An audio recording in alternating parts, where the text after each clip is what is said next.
things I went through to change my life and for me to get closer to the Lord. So I want to open myself up, and I want you guys to feel everything I'm saying, because what God has done in my life and everything He's doing for me right now is real.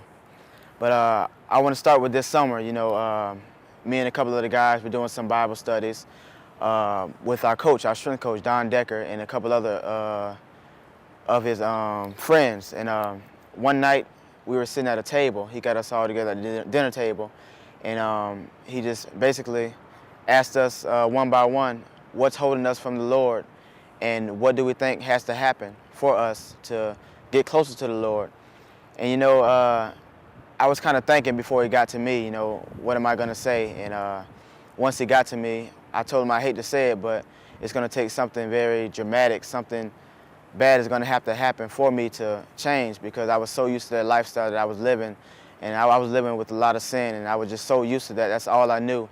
And a guy by the name of Isaac, he came to me and he was like, you can be riding on 6 when you leave from Coach Decker's house, and you can get into a car wreck, and life can be gone just like that. And I kind of heard it, but I let it go in one ear and out the other. And a couple days later, me, a fellow teammate Greg Hardy, and one of our other friends, we wanted to go to the mall, have fun, waste a little time, just have fun on a Saturday. And we were at the mall spending money at the arcade, just having fun. And at that moment, we're thinking, we got a whole life ahead of us. Let's have fun, And leaving the mall, we were all joking around, listening to music, rapping, freestyling, just having fun. And we were riding down 6, and I remember looking down at my phone. And when I was looking down at my phone, I heard one of my friends kind of like yelling and saying, "Man, what's going on?" So when I looked up, I seen a car just coming straight for us, full speed. And it's like at that moment, time just slowed down and froze. And I had time to think about all my loved ones, my parents, my uncles, my cousin, and especially my 3-year-old daughter. And it's like, it was pretty much like a movie. You watch those movies and you see how time just slows down, and you're like, it doesn't happen like that. It's just gonna all happen just like that. But it really didn't. We got hit full force. We got spent off the road. The car immediately caught fire.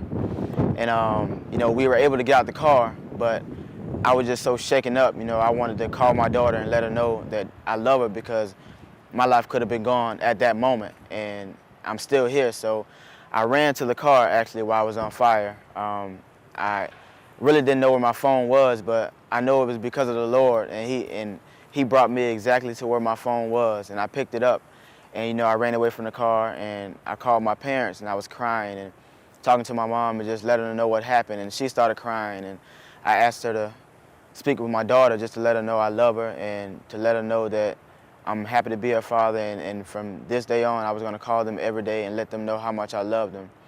And that was just so powerful. We just talked about that a couple days prior to that, of how life can be gone just like that. The next day after the car wreck, me, Greg Hardy, and Billy, we went to church, just to show the Lord our appreciation, and just to show Him that, Lord, I need you.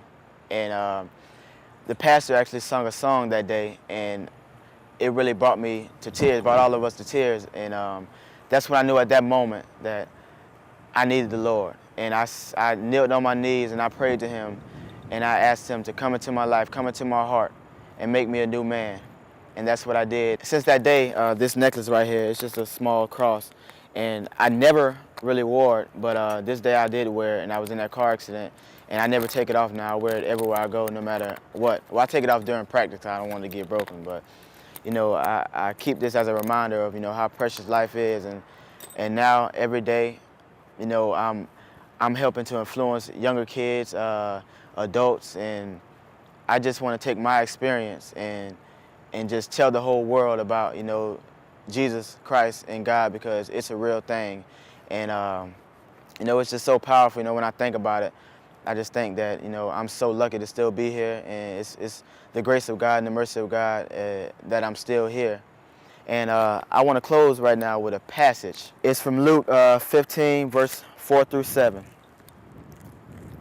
What man among you, if he has 100 sheep and has lost one of them, does not leave the 99 in the open pasture and go after the one which is lost until he finds it.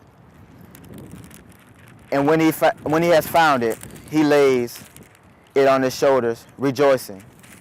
And when he comes home, he calls together his friends and his neighbors, saying to them, Rejoice with me, for I have found my sheep which was lost. And when I read that, it's a perfect example of me. You know, I was that sheep that was lost. I was out doing my own thing, trying to chase every woman I can find, cursing, just doing a lot of sinful things. And, you know, the Lord, he singled me out. He came and he found me, and he spoke to me through that car accident, and he pulled me out of the things I was doing. And right now, you know, I want to just thank the Lord for everything he's given me, everything he's blessed me with, because if it wasn't for him, you know, I wouldn't be here today. And I'm going to live every day from here on out to be the best man I can be and be the best Christian I can be, because the Lord is my Savior and I love him. Give me your heart, Lord, give me your eyes.